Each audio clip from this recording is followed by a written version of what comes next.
Muito obrigado, professor. É um prazer estar aqui com vocês para poder falar um pouquinho desse trabalho, com o título de O Desafio da Adoção de uma Inovação Tecnológica de uma Startup no Mercado, uma abordagem baseada na teoria da difusão da inovação. Esse trabalho está dividido em 6 capítulos, então passarei por uma introdução falando um pouquinho do contexto da pesquisa e a problemática, depois passo pelo referencial teórico, falando dos principais conceitos abordados na pergunta de pesquisa e alguns estudos e pesquisas já feitas sobre o tema, e depois chegando a uma proposição e algumas hipóteses, um modelo de pesquisa para esse trabalho. Depois a gente passa para a parte de metodologia, em que vou fazer uma caracterização da pesquisa, os procedimentos e a abordagem, até chegar nos resultados. Temos um 5º capítulo, que é a introdução de uma versão inicial de uma ferramenta gerencial, e, por fim, as conclusões. Bom, esse trabalho está dentro do contexto da transformação digital. Novas tecnologias digitais têm transformado indústrias por meio desse fenômeno, e a transformação digital pode ser descrita como um processo que oferece melhorias de desempenho por meio de mudanças ou alterações em organizações resultantes do uso de tecnologias digitais, ou combinação de tecnologias da informação, computação, comunicação e conectividade.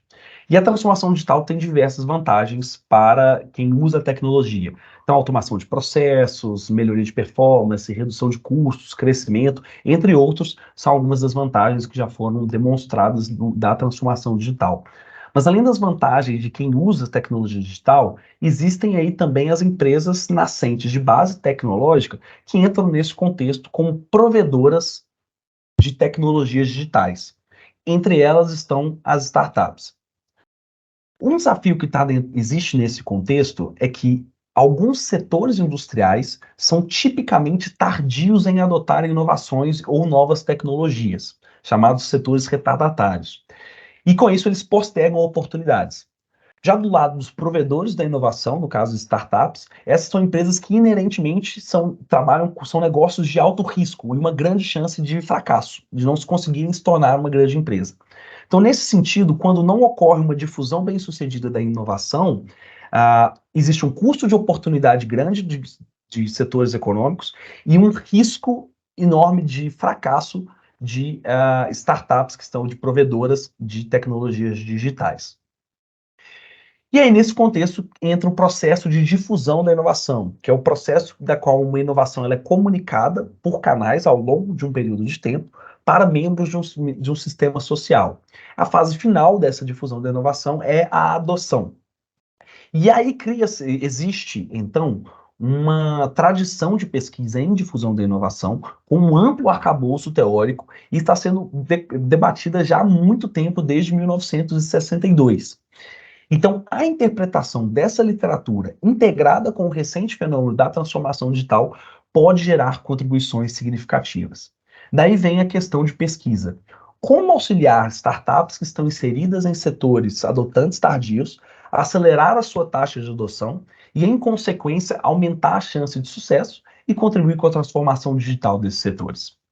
Para responder essa questão de pesquisa, esse trabalho tem um objetivo geral de auxiliar uma startup inserida dentro de um setor retardatário a acelerar a sua taxa de adoção e superar o desafio de difusão. Para atingir esse objetivo, esse trabalho tem alguns objetivos específicos, que vão desde investigar a literatura referente ao tema, obter um modelo de análise capaz de identificar fatores que são determinantes para o processo de difusão de tecnologias digitais, usar esse modelo para avaliar retrospectivamente o desafio de difusão de uma startup que está no setor retardatário, auxiliar essa startup durante os esforços relativos à difusão de forma prática, descrever como a literatura de difusão da inovação influenciou o processo de desenvolvimento da inovação e elaborar considerações sobre a adequação dos conceitos da literatura para esse contexto. Considerando com o objetivo de sistematizar e melhorar a replicabilidade do conhecimento resultante desse estudo, propõe-se no final uma versão inicial de uma ferramenta gerencial que pode ser aplicada em outros, para mais de uma startup. Então, entrando agora um pouquinho no nosso referencial teórico, primeiro falando de algumas definições importantes para o entendimento desse trabalho. A primeira de todas é a inovação. Existem diversas definições de inovação. Enquanto alguns autores definem a inovação como um processo, principalmente por usarem a perspectiva de quem desenvolve inovação para fazer a definição desse conceito, outros atores assumem a perspectiva do adotante, como o Rogers, e definem a inovação como, na verdade, o resultado final do processo inovativo. E considerando que a gente está falando aqui de difusão da inovação, e nesse contexto, inovação é definida como esse resultado do processo inovativo, aqui a gente vai usar a definição de inovação como uma ideia, prática ou objeto que seja útil para a resolução de um problema real e é percebido como novo por um indivíduo ou unidade de adoção, podendo ser empresa ou qualquer outro grupo social. Startups também têm diferentes definições. Nesse trabalho, a gente usa os conceitos de exploração de novos produtos e serviços, replicabilidade, o caráter temporário que startups têm e as condições de extrema incerteza que as startups enfrentam. Então, nesse sentido, a gente define startups como instituições humanas que são projetadas para criar novos produtos sob condições de extrema incerteza, com o objetivo de encontrar um modelo de negócio sustentável e replicável. Por essa definição, a gente vê que não necessariamente startups se limitam a tecnologias digitais. Por isso, a gente define startups digitais aquelas startups que têm dentro do seu modelo de negócios a tecnologia digital representando um ou mais componente vital desse modelo. E por tecnologia digital, a gente está falando aqui da combinação de tecnologias da informação, da computação, da comunicação e conectividade.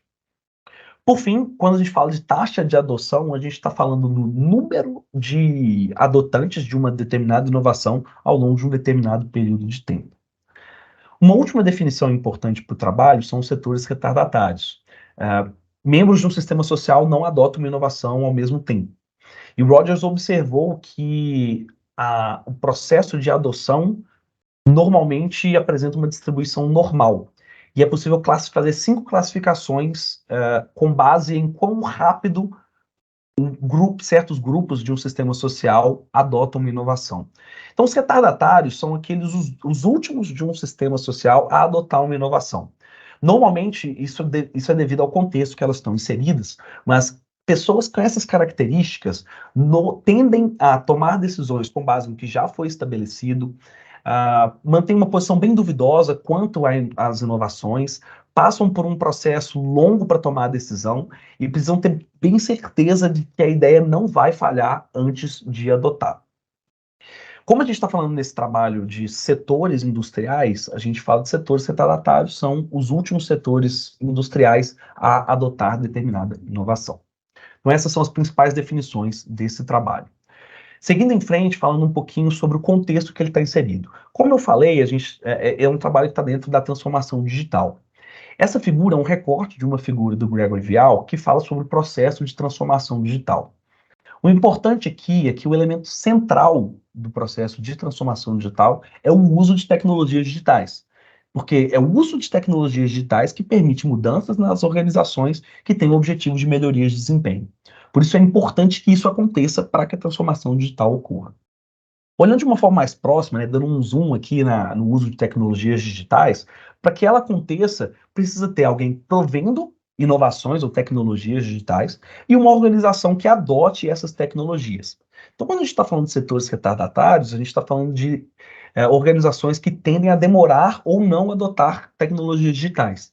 Dentro desse meio caminho, dentro do meio, né, desse meio, existem os processos de desenvolvimento e difusão da inovação, que é o que nós vamos entrar agora. Falando dos processos representativos do desenvolvimento da inovação, existem várias formas de representar o desenvolvimento de inovações. Mas é difícil recomendar uma abordagem única em diferentes tipos de projeto. Então, para evitar uma abordagem genérica, Salerno e outros autores analisaram 132 projetos de 72 empresas e proporam 8 diferentes processos para determinados contextos. Falando de empresas de tecnologia, que é o caso desse trabalho, eles observaram que o mais comum é um processo inovativo com atividades paralelas, em que o processo ocorre iniciando da geração de ideias, Essas ideias são registradas e selecionadas para a fase de seleção. Nessa fase, vão fazer estimativa de valor e tem todo o trabalho de gestão de portfólio. Essas ideias passam para a parte de desenvolvimento e depois tem a parte de difusão. Nesse tipo de processo, atividades de difusão e vendas acontecem simultaneamente paralelas ao desenvolvimento. No entanto, a gente observa que parte do desenvolvimento acontece antes e outra parte paralela. Falando mais especificamente do processo de difusão agora, a literatura da difusão da inovação já existe há bastante tempo, tem diversas tradições de pesquisa, então o pessoal de antropologia estuda isso, sociologia rural, educação, marketing e gestão, é muito ampla. Em 1962, o Rogers unificou essa abordagem para algo bem multidisciplinar,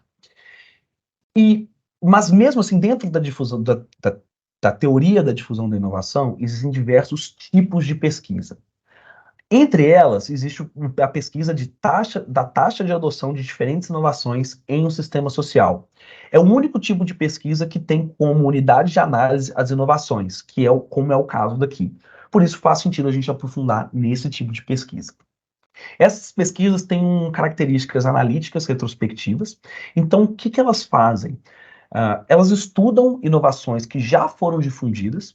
Então, nesse gráfico a gente pode ver ao longo do tempo, a gente começa na fase inicial, a inovação começa a ser difundida, tende a seguir uma curva S, e após a estabilização dessa curva S, é que os dados são coletados para entender quais foram os fatores que determinaram a difusão dessa inovação específica. Então, os pesquisadores escolhem um modelo conceitual de atributos da inovação, que são características de uma inovação que eles consideram determinantes para esse processo, e avaliam quais foram os atributos que mais influenciaram o processo da difusão da inovação em uma inovação específica. Por que é importante esse tipo de estudo? O Rogers afirma que de 49% a 87% da variância da taxa de adoção é explicada por meio desses atributos da inovação. É importante destacar que a percepção do uso é mais importante do que a mensuração do atributo em si. E existem diversos modelos na literatura que definem atributos da inovação. Não existe um modelo considerado único. Então, cada pesquisa escolhe um modelo para si. Dentro dessa pesquisa em questão, foi escolhido um modelo das características percebidas da inovação, que vem seguindo a teoria de Rogers, mas elaborado por Moore e Benbassat. Nesse modelo existem 8 atributos da inovação. O primeiro é a vantagem relativa. Então, uma inovação, a vantagem relativa busca explicar o nível que uma inovação é percebida como melhor à ideia que ela substitui. O atributo de compatibilidade busca avaliar o nível que uma inovação é percebida como aderente a valores, experiências e necessidades de potenciais adotantes. Complexidade busca avaliar o nível que uma inovação é percebida como difícil de entender ou de usar. Trialability, né, é um conceito de difícil tradução, mas que está relacionado à capacidade de uma inovação ser experimentada. Então, é um nível em que uma inovação pode ser experimentada de forma limitada antes de ser adotada. Facilidade de observação é o nível em que os resultados de uma inovação são visíveis aos outros. Então, que a visibilidade, né, que é uma forma mais tangível mesmo, que a gente está falando das pessoas realmente conseguirem ver. Muito comum as inovações que têm uma parte física, né? Tem uma construção física. Em relação à facilidade de demonstrar os resultados, aí está relacionado mais à tangibilidade dos resultados da inovação. E ele é dividido em principalmente a capacidade dos resultados serem mensurados e comunicados. Então, enquanto visibilidade está falando da capacidade das pessoas verem alguém usando uma inovação, a facilidade de demonstrar resultados é a capacidade de comunicar e mensurar os resultados que essa inovação provém. A imagem, ela está relacionada ao nível que uma inovação é percebida como capaz de melhorar o prestígio ou status social de um membro, do adotante, no caso. E voluntariedade, por fim, é o nível que uma inovação é percebida como voluntária, ou então ela é obrigatória para um membro de um sistema social. Então, esses são os modelos, os principais atributos percebidos de inovação estabelecidos por Mori e Ben-Bassat, que estudam tecnologias da informação e têm a similaridade com tecnologias digitais. Quando a gente olha para os escopos de estudos, tanto do desenvolvimento de produtos quanto do empreendedorismo digital, a gente percebe que normalmente o escopo é limitado às fases iniciais do desenvolvimento, geração de ideias, seleção de ideias e até o desenvolvimento. E eles veem a difusão como uma fase final, e de certa forma ela é até um pouco negligenciada. Enquanto, do outro lado, os escopos de difusão da inovação pegam uma análise retrospectiva, então eles vão lá depois que uma inovação já foi difundida para estudar como isso aconteceu. Então existe uma lacuna prática que pode ser preenchida. Por isso esse trabalho tem o objetivo de coletar dados e estudar exatamente esse momento. O processo de desenvolvimento da inovação e uma coleta de dados nas fases iniciais do processo de difusão dessa inovação. Esse é um dos grandes diferenciais desse trabalho. Logo, o modelo conceitual envolve os modelos, pegar aqueles atributos de inovação que eu citei agora, para analisar, nesse momento, uma inovação específica, nesse momento de desenvolvimento, uma inovação específica, e avaliar quais são as tomadas de decisão no processo de desenvolvimento que afetam na difusão. Em relação à metodologia, esse trabalho tem uma metodologia, usa a metodologia da pesquisação, que é uma metodologia de base empírica, em que o pesquisador está muito próximo à ação, né? A pesquisa é muito próxima à ação ou a resolução de um problema que é coletivo. O pesquisador ele é envolvido de forma cooperativa e participativa, então é uma pesquisa em ação, e a pesquisa ocorre simultaneamente à ação, de forma iterativa. Então, são ciclos da pesquisação que acontecem. Então, esse é um exemplo do Coughlin Coughlin, que eles demonstram como ocorre a pesquisação. Tem um contexto e um propósito que motivam a pesquisa, a parte para coleta de dados, esses dados são coletados, apresentados e analisados para gerar um planejamento de uma ação que é implementada, em seguida avaliada, e assim segue os ciclos monitorados ali, né, o elemento central do monitoramento, de forma que a pesquisa vai acontecendo junto à ação. E essa metodologia foi escolhida porque, devido ao problema de pesquisa, é importante uma participação bem próxima do problema para garantir a profundidade e a proximidade com os testes necessários para atingir esse objetivo. Além disso, o trabalho foi desenvolvido no contexto de uma startup que está no setor retardatário, e ela apresentava a demanda de entender quais eram os fatores detratores da sua difusão, que continuava tendo uma baixa taxa de adoção. Por isso motivou a busca por essa pesquisa. E no caso, o pesquisador, eu faço parte dessa startup, eu como pesquisador também sou membro dessa startup, e essa proximidade permite uma interação muito próxima com o caso analisado e contribui com a profundidade necessária. Além disso, tem um amplo entendimento do contexto e das fases anteriores do objeto de estudo. E também essa metodologia está bem ligada ao contexto do mestrado profissional, que tem o objetivo de conectar a literatura e a indústria. Então, o trabalho foi conduzido nessa abordagem aplicada ao longo de 18 meses. As fases seguiram 2 ciclos, como explicados pelo modelo do Coughlin Coughlin, e esse desafio é muito comum, então justifica a pesquisa científica. A startup estudada, que por motivos de confidencialidade, né, denominada como Startup 1, ela busca solucionar um problema de mercado, um desafio de mercado, que é a falta de acurácia dos estoques. Até 25% dos estoques de varejistas que estão dentro do sistema de gestão não correspondem aos seus estoques reais. E, consequentemente, isso gera riscos altos de multas ou autos de infração relacionadas ao recolhimento do ICMS, o Imposto sobre Circulação de Mercadorias e Serviços. Toda empresa, essas empresas varejistas são obrigadas a enviar para a fiscalização mensalmente toda a sua movimentação de estoques, e a fiscalização avalia se foi pago corretamente o valor do ICMS. Porém, mesmo se a empresa paga o valor correto, se o que é declarado não corresponde à movimentação real, ela corre um risco de multa. Por isso, são aplicadas mais de 69 bilhões de reais em multas por ano no Brasil, de ICMS, e 80% dessas multas são em empresas com faturamento anual acima de 300 milhões. Então, nesse sentido, a startup atende este tipo de empresa, e dentro das empresas, dessas varejistas com faturamento anual acima de 300 milhões, os profissionais que lidam com essa, que são potenciais adotantes, são membros dos setores fiscais ou tributários, e são membros que são considerados retardatários ou mais tradicionais. Os empreendedores da Startup 1 descrevem esses clientes como aversos ao risco, fechados, baseiam suas decisões em projetos já estabelecidos e outras características de retardatário. Então, essa descrição está muito ligada ao que o Rogers define como retardatários. Eles veem a inovação de forma suspeita, eles precisam ter certeza que a inovação não falhará, então realmente um setor retardatário. Mas essas pessoas têm essas características devido ao sistema do qual elas fazem parte. Então, para identificar as causas da dificuldade de difusão, é necessário levar em consideração vários aspectos, incluindo reavaliar a inovação desenvolvida considerando esse sistema. Então, não adianta apenas focar ali em métodos de vendas, é um problema que vai mais a fundo. Então, usando o modelo o modelo conceitual dos principais atributos de inovação,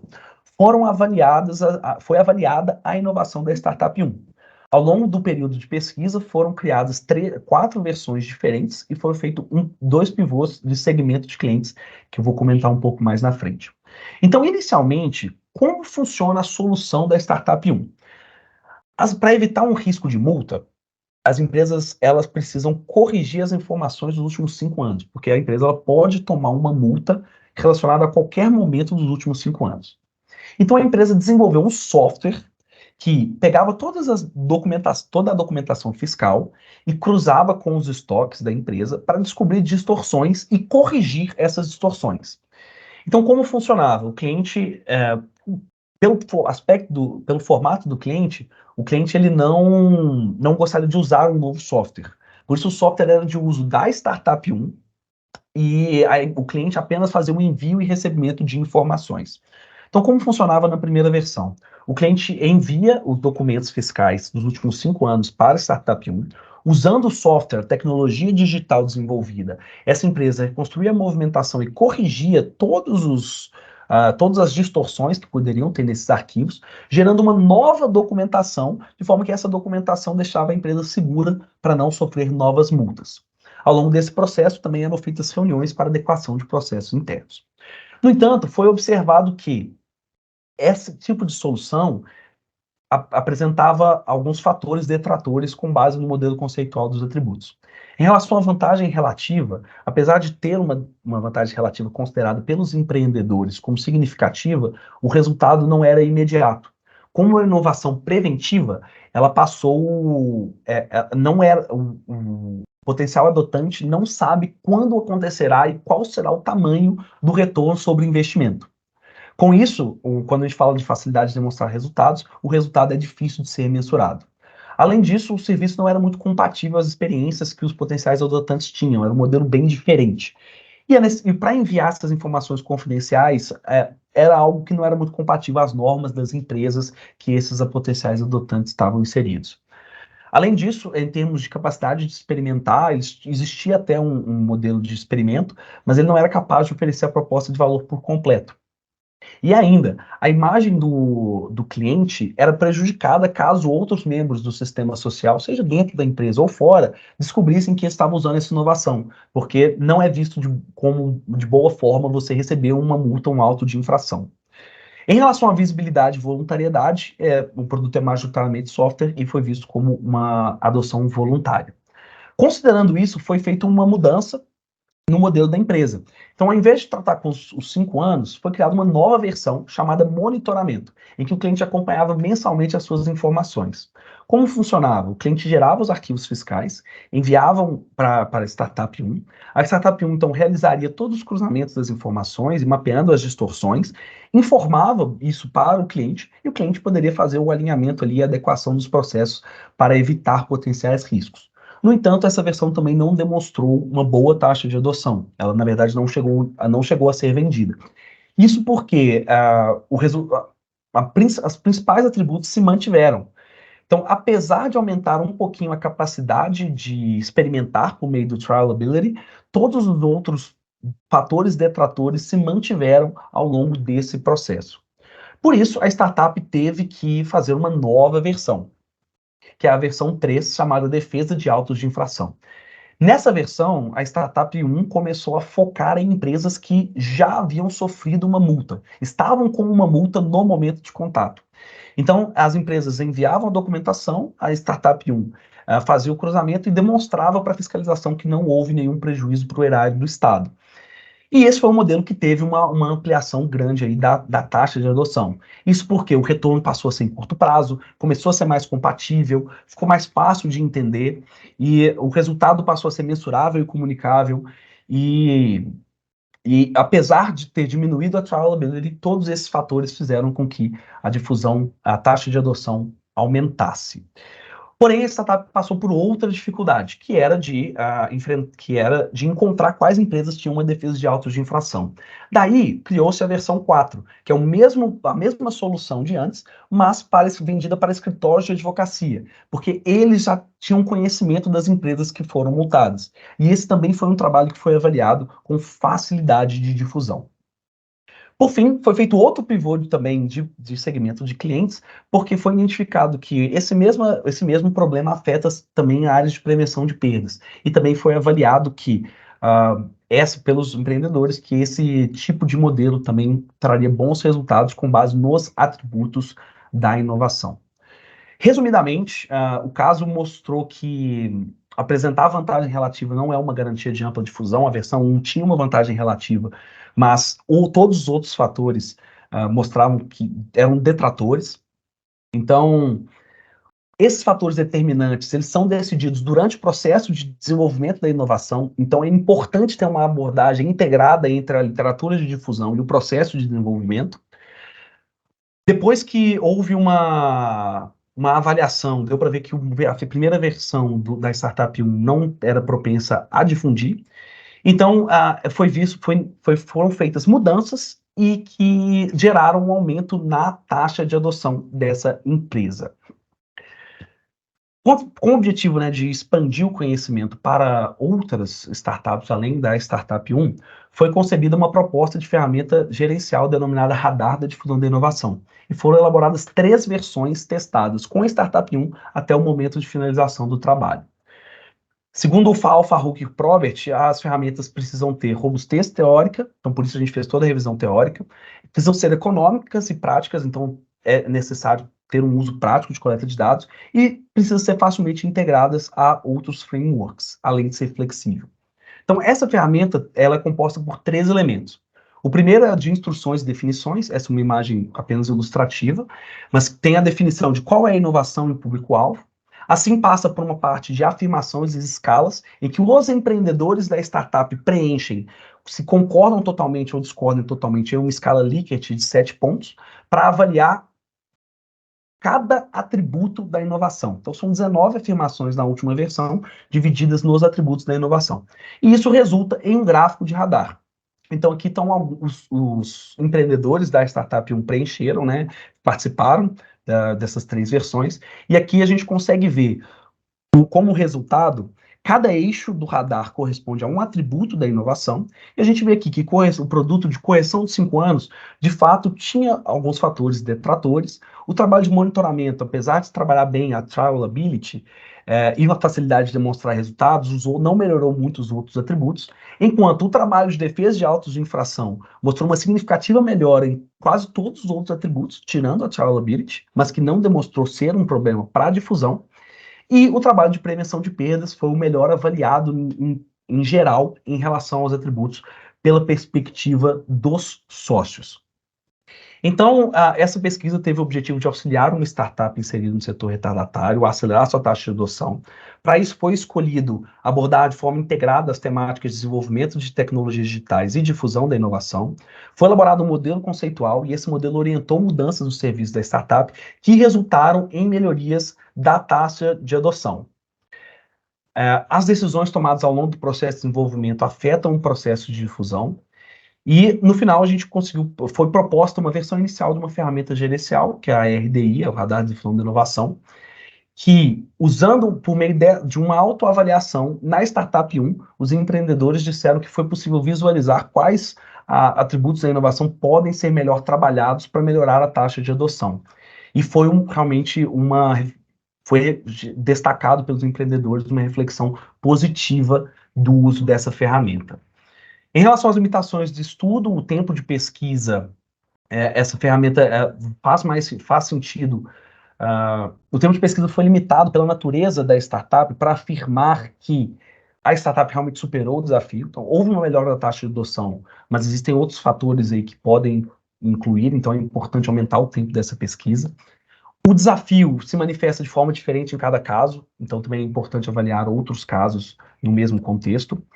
A avaliação houve uma avaliação, percepção positiva dos empreendedores, tanto da pesquisa quanto da ferramenta, mas poderia ter uma avaliação mais profundidade do que foi positivo. E também uma outra oportunidade